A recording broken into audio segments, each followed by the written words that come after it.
Kasabay naman nito, pinarangalan ng aktres na si Kim Chiu ang kanyang kapatid na si Lakam na tumanda na ng 1 taon. Sa Instagram, nag-upload si Chiu ng video na nagpapakita ng mga highlight ng birthday party ni Lakam na dinaluhan ng kanilang pamilya at mga kaibigan. Sa video, makikita nga rin si Kim Chiu na nagbibigay ng kanyang matamis na mensahe sa kanyang kapatid. Kasabay nito, binahagi rin ni Lakam ang kanyang maikling ngunit makabuluhang mensahe kay Kim at sa lahat ng mga naroroon upang ipagdiwang ang kanyang espesyal na araw. Si Kim ay may napakalapit na relasyon sa kanyang mga kapatid, lalo na nga kay Lakam. Noong nakaraan, tinawag niya ang kanyang panganay na kapatid bilang kanyang #1 critic, her #1 fan at superwoman. I love you everybody and of course my queen. Kim, thank you for loving me unconditionally. Thank you for coming and thank you for spending your time with me. Thank you and I love you.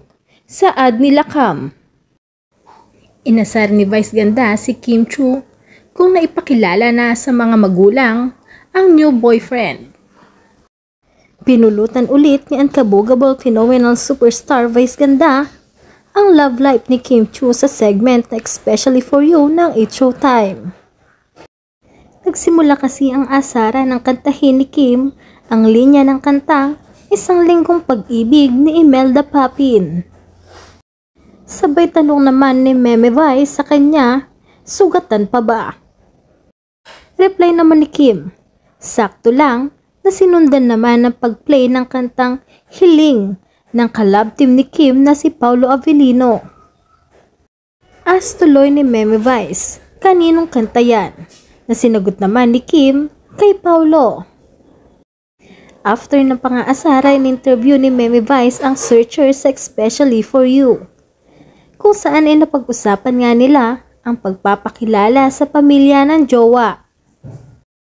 Hindi pinalagpas ni Meme Vice ang pagkakataon na iyon para tanungin si Kim na nalilink nga kay Paulo Avellino. Tanong ni Meme Vice kay Kim, napakilala ka ba sa parents niya? Doon sa mga dati, oo, say naman ni Kim.